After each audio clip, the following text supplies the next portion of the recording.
क्या आप जानते हैं कि आजकल computers living human brain cell से भी बनने लगे हैं। कुछ साइंटिस्ट तो फंगस से कंप्यूटर बनाने का प्रयास कर रहे हैं। अगर नहीं जानते तो ये वीडियो पूरा देखिएगा।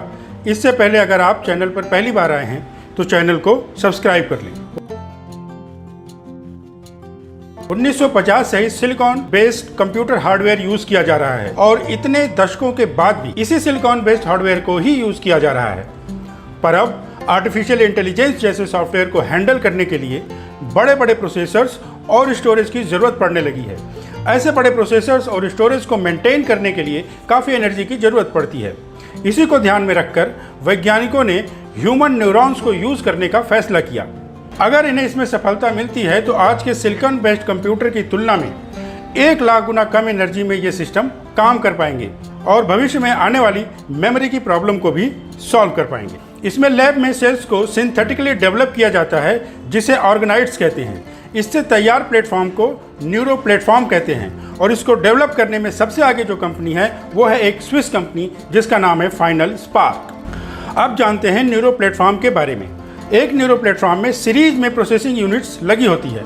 हर यूनिट्स में 4 स्फेरिकल ब्रेन ऑर्गेनाइड्स लगे होते हैं। हर ऑर्गेनाइड्स 8 इलेक्ट्रोड से जुड़ा होता है जिससे ऑर्गेनाइड्स को स्टिमुलेट किया जाता है और ये इलेक्ट्रोड कंप्यूटर नेटवर्क से भी जुड़े होते हैं। ह्यूमन ब्रेन की नकल करने के लिए जैसा कि ह्यूमन ब्रेन में होता है कि कुछ अचीवमेंट के बाद डोपामाइन रिलीज किया जाता है, उसी तरह सेलेक्टिवली डोपामाइन के संपर्क में न्यूरॉन्स को लाया जाता है।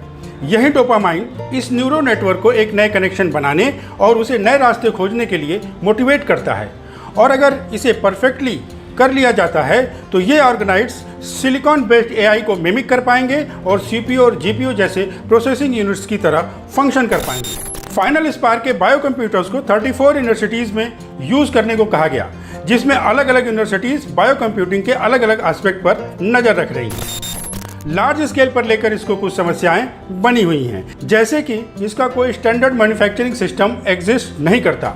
ये लिविंग सेल्स है तो ये डेड भी होंगी। हालांकि इसमें भी इम्प्रूवमेंट हो रहा है।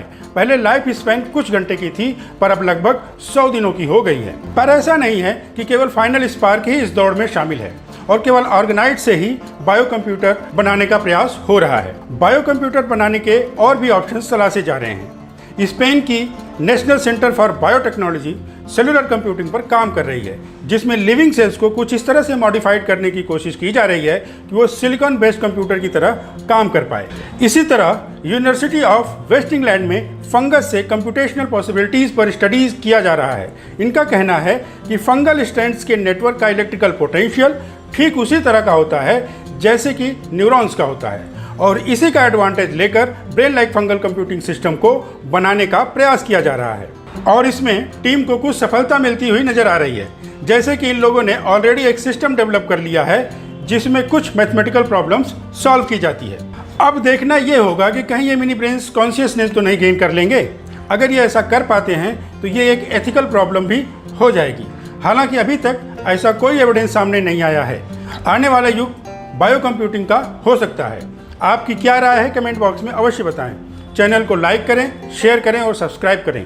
आपको आपका कीमती समय देने के लिए धन्यवाद।